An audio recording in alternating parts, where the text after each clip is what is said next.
दोस्तों, बहुत समय पहले की बात है। एक जंगल में घना बरगद का पेड़ था। उस बरगद के पेड़ पर एक कौवा और उसकी पत्नी खुशी खुशी रहते थे। वह अपना जीवन यापन करते थे और उसी बरगद के पेड़ पर अपने बच्चों को जन्म देते थे। उनके अंडे उसी घोंसले में रहते थे, लेकिन वहाँ पर जो अंडे रखे हुए होते थे, और जब कौवा और उसकी पत्नी कहीं बाहर खाना लाने के लिए चले जाते थे तो एक सांप वहाँ पर आ जाता था और उसके अंडों को खा जाता था।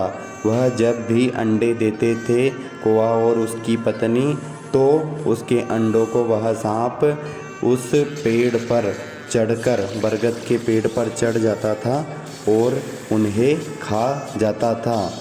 उसकी पत्नी और कौवा जब मिलकर बैठे थे, उन्होंने सोचा कि अब क्या किया जाए, यह सांप हमारे अंडों को हमेशा खा जाता है। उसके बाद कौवा बहुत परेशान रहने लगा।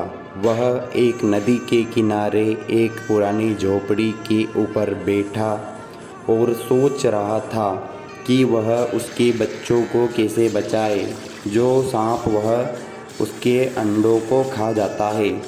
तो वह सोचते सोचते बहुत गहरी सोच में डूब गया और वहाँ पर नदी के किनारे उसने देखा कि रानी अपने कपड़े उतारकर वहाँ पर स्नान कर रही थी। उसने देखा कि वह नदी के किनारे अपने सारे जेवर और अपने गले में पहना हुआ सोने का नेकलेस भी उसने उतार दिया है और वह सारे कपड़े उतार कर वहाँ पर स्नान करने लगी। तो कौवे ने सोचा, चलो उस नेकलेस को उठा लेता हूँ।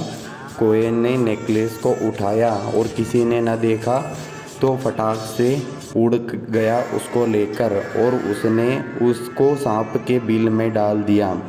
जब रानी को पता चला तो उसने उसके सिपाही को भेजा और उस सांप को मरवा दिया ताकि उस नेकलेस को निकाला जा सके, और उस सांप को उस सैनिक ने मार दिया वहीं पर।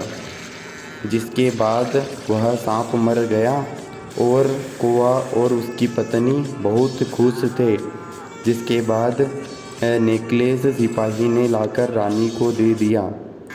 जिसके बाद रानी बहुत खुश थी क्योंकि उसका नेकलेस उसे मिल गया था, और कौवा और उसकी पत्नी भी खुशी खुशी वहाँ पर रहने लगे और उस पेड़ पर उन्हें किसी का डर नहीं था।